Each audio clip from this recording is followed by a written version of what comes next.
Olá! Hoje a gente vai mergulhar de cabeça no mito romano de Vertuno e Pomona. É uma história fascinante, sabe? Cheia de romance, enganos e, no final, uma lição muito poderosa sobre o que significa ser autêntico. Para entender bem essa história, vamos seguir a jornada do nosso herói em 5 atos. A gente começa com a deusa que ele tanto queria, passa pelos seus disfarces, a grande estratégia, até o momento da revelação e, claro, a lição que fica no final. Bom, vamos começar apresentando os nossos personagens principais.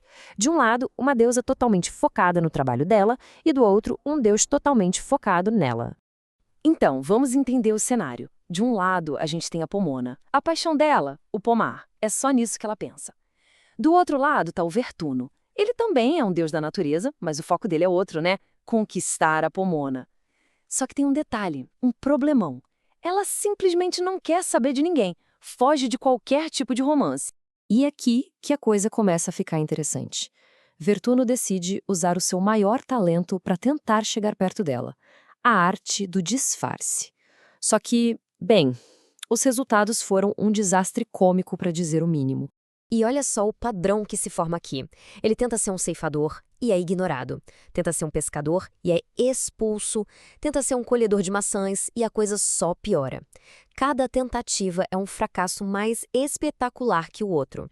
E esta frase da Pomona resume tudo, né? A impaciência dela, o foco total no pomar e o fracasso absoluto do Vertuno, que acaba levando uma chuva de maçãs na cabeça.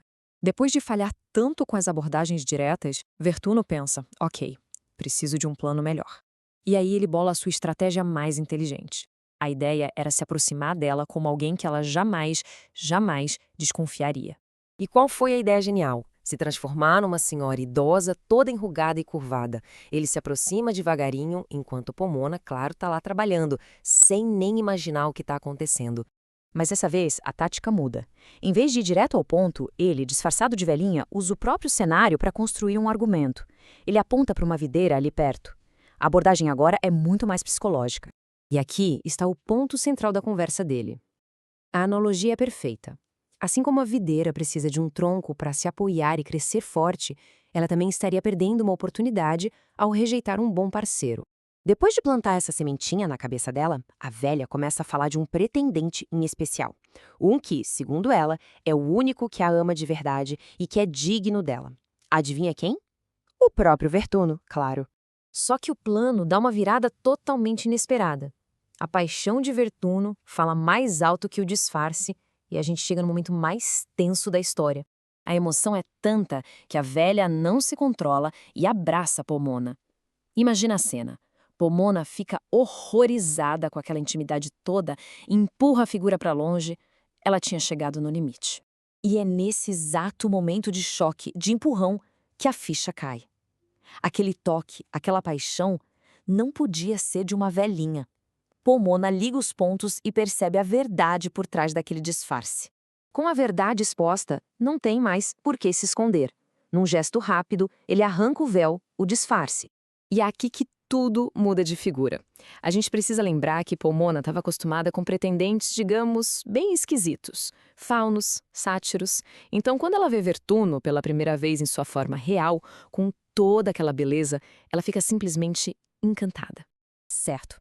E o que a gente aprende com esse final? Essa história tem muito a dizer sobre persuasão, mas principalmente sobre o poder da autenticidade. É uma grande ironia se a gente parar para pensar, não é mesmo?